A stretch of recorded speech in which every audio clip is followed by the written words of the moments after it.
नमस्कार। आज हम एक ऐसे पावरफुल आइडिया की कहानी जानेंगे जिसने यूरोप का नक्शा ही बदल दिया। एक ऐसा विचार जिसने बड़े बड़े साम्राज्यों को उखाड़ फेंका, नए देश बनाए और दुनिया को हमेशा हमेशा के लिए एक नई शक्ल दी। जी हां, हम बात कर रहे हैं राष्ट्रवाद की, नेशनलिज्म की। तो सवाल ये है कि एक अकेली पेंटिंग, सिर्फ एक तस्वीर एक नई दुनिया का सपना कैसे दिखा सकती है। सुनने में अजीब लगता है ना? लेकिन ये सच है, क्योंकि राष्ट्रवाद का ये जो विचार है, जो आज हमें इतना रियल और कॉन्क्रीट लगता है, इसकी शुरुआत असल में एक आर्टिस्ट के सपने से हुई थी। ये सपना देखा था फ्रांसीसी कलाकार फ्रेडरिक सोरियो ने। साल था 1848। यूरोप में चारों तरफ उथल-पुथल मची हुई थी और इसी माहौल में उन्होंने 4 पेंटिंग्स की एक सीरीज बनाई। इसमें उन्होंने एक यूटोपियन वर्ल्ड, यानी एक ऐसे आदर्श दुनिया की कल्पना की जो राजाओं या सम्राटों की नहीं बल्कि आम लोगों की थी, जनता की थी। इस पेंटिंग में बहुत कुछ चल रहा है ना? देखिए, अलग अलग देशों के लोग एक लंबी लाइन में स्टैच्यू ऑफ लिबर्टी की तरफ बढ़ रहे हैं और जमीन पर क्या बिखरा पड़ा है? ये राजा महाराजाओं के टूटे हुए ताज और सिंहासन हैं। हर देश के लोगों की अपनी अलग पहचान है, उनके झंडे से, उनकी वेशभूषा से। उस जमाने के हिसाब से ये एक रेवोल्यूशनरी आइडिया था, एक ऐसी दुनिया जहां देश लोगों से बनते हैं, किसी खानदानी राजा से नहीं। और ऊपर देखिए, आसमान से ईसा मसीह और फरिश्ते ये सब देख रहे हैं, जो देशों के बीच भाईचारे, फ्रेटर्निटी का प्रतीक हैं। वाकई एक बहुत खूबसूरत सपना था ये। तो ठीक है, ये एक सपना था, पर यह सपना आया कहाँ से? इस विचार की चिंगारी कहाँ से भड़की? इसकी जड़ें थी एक ऐसी घटना में जिसने सिर्फ फ्रांस को ही नहीं बल्कि पूरे यूरोप को हिलाकर रख दिया था, और वो थी फ्रेंच क्रांति। फ्रेंच रेवोल्यूशन ने सच में सब कुछ बदल दिया। जरा सोचिए, क्रांति से पहले क्या था? एक राजा था और वही राज्य था, उसकी मर्जी ही कानून थी। लेकिन क्रांति ने इस पूरे सिस्टम को पलट कर रख दिया। एक नया रेडिकल आइडिया सामने आया। नहीं, राजा नहीं, बल्कि लोग, यानी द सिटीजन्स, वही राष्ट्र हैं। असली पावर राजा के हाथ से निकलकर जनता के हाथ में आ गई। ये पॉलिटिक्स की दुनिया में एक भूकंप से कम नहीं था। और सुनिए, ये सिर्फ एक ख्याली पुलाव नहीं था। फ्रांसीसी क्रांतिकारियों ने इस आइडिया को हकीकत में बदलने के लिए बड़े कॉन्क्रीट स्टेप्स उठाए। उन्होंने ला पैत्रे यानी पितृभूमि और ले सितवाएं यानी नागरिक जैसे आइडियाज दिए, ताकि लोगों में एक कॉमन आइडेंटिटी, एक अपनेपन का एहसास हो। पुराना शाही झंडा हटाकर नया तिरंगा झंडा लाया गया। पूरे देश में सबके लिए एक जैसे कानून बनाए गए, और तो और पेरिस में बोली जाने वाली फ्रेंच को पूरे देश की कॉमन लैंग्वेज बना दिया गया।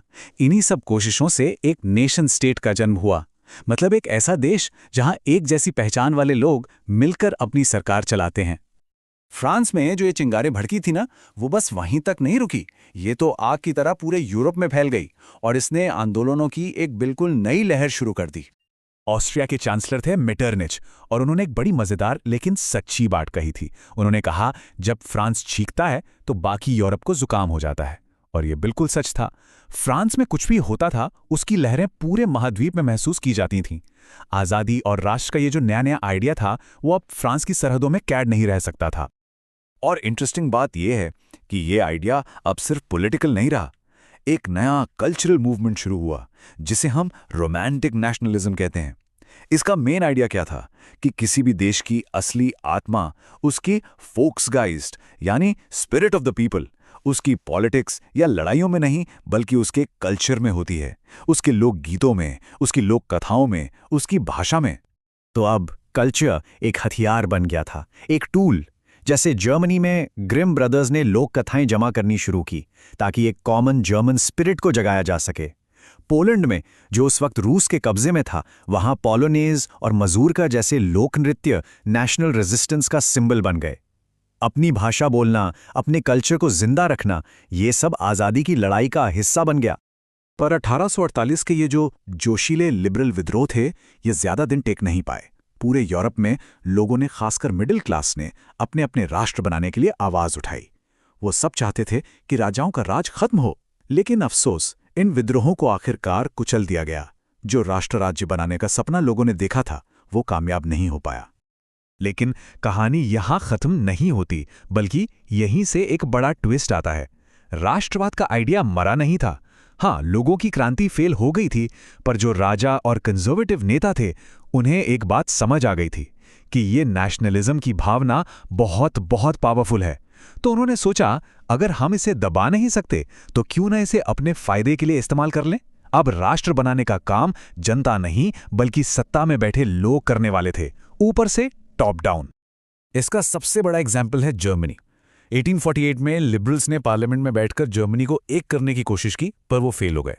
फिर मैदान में उतरे प्रशिया के chief minister Otto von Bismarck. उनका फलसफा सीधा था। उन्होंने कहा कि बड़े बड़े भाषणों से देश नहीं बनते, देश बनते हैं ब्लड एंड आयरन से, यानी ताकत से, सेना से, जंग से। और उन्होंने ठीक यही किया। 7 साल के अंदर 3 बड़ी जंगें लड़ी और एक यूनाइटेड जर्मन एम्पायर खड़ा कर दिया। इटली के यूनिफिकेशन की कहानी थोड़ी सी और कॉम्प्लेक्स है। यहाँ 3 बड़े किरदारों का हाथ था। पहले थे ज्यूसेppe मज़ीनी। उन्हें हम इस मूवमेंट का दिल कह सकते हैं। उन्होंने यंग इटली जैसी सीक्रेट सोसाइटीज बनाकर लोगों के दिलों में एक यूनाइटेड इटली का सपना जगाया।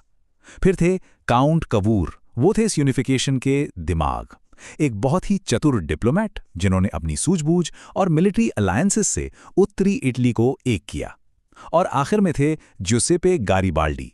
वो थे इस लड़ाई की तलवार। उन्होंने अपनी रेड शर्ट्स नाम की वॉलंटियर आर्मी के साथ सदर्न इटली को आज़ाद करवाया। और फिर साल आया 1861, जब इन तीनों की मेहनत रंग लाई। विक्टर इमैनुअल II को एक यूनाइटेड इटली का राजा घोषित कर दिया गया। एक और नेशन स्टेट अब हकीकत बन चुका था। लेकिन जैसा कि मैंने कहा, कहानी यहीं खत्म नहीं होती।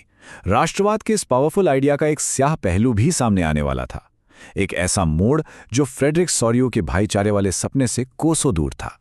19वीं सदी के आखिरी तक आते आते नेशनलिज्म का मतलब ही बदल गया। अब जोर देश को जोड़ने पर नहीं, बल्कि दूसरे देशों से ज्यादा ताकतवर बनने पर था। हम सब एक हैं कि भावना की जगह हम दूसरों से बेहतर हैं वाली सोचने ले ली। ये एक बहुत ही अग्रेसिव और इनटॉलरेंट नेशनलिज्म था। और अब देश एक दूसरे के खिलाफ होड़ करने लगे थे। और इस नए खतरनाक राष्ट्रवाद का हॉटस्पॉट बना बॉल्कन्स का इलाका। यहाँ बहुत सारी अलग अलग जातियां और धर्मों के लोग रहते थे, जो सदियों से ऑटोमन एम्पायर के अंडर थे। जैसे जैसे ऑटोमन एम्पायर कमजोर हुआ, ये सब अपनी आज़ादी के लिए लड़ने लगे। पर आज़ाद होते ही ये नए नए देश आपस में ही लड़ने लगे, जमीन के लिए, ताकत के लिए। और फिर यूरोप की बड़ी पावर्स जैसे रशिया, जर्मनी, ब्रिटेन, वो भी इस खेल में कूद पड़ी। नतीजा, ये पूरा इलाका एक पाउडर केग यानी बारूद का ढेर बन गया। बस एक चिंगारी लगने की देर थी। तो हुआ ये कि राष्ट्रवाद, जो कभी आज़ादी का प्रतीक था, अब साम्राज्यवाद यानी इंपीरियलिज्म से जाकर मिल गया। अब नेशनल प्राइड का मतलब सिर्फ अपना देश बनाना नहीं था, बल्कि दूसरे देशों पर कब्जा करना था। जिस देश के पास जितनी ज्यादा कॉलोनीज और जितनी बड़ी सेना होती थी, उसे उतना ही महान समझा जाता। ये मिलिट्री पावर और कॉलोनीज बढ़ाने की एक खतरनाक दौड़ शुरू हो चुकी थी। और ये सब हमें एक आखिरी और सबसे बड़े सवाल पर लाकर खड़ा कर देता है। एक आइडिया जिसकी शुरुआत भाईचारे और आज़ादी के खूबसूरत सपने से हुई थी, वो आखिरकार इतना कैसे बिगड़ गया कि उसने पूरी दुनिया को फर्स्ट वर्ल्ड वॉर जैसी तबाही में झोंक दिया। यही नेशनलिज्म की कॉम्प्लेक्स और कॉन्ट्रडिक्टरी कहानी है।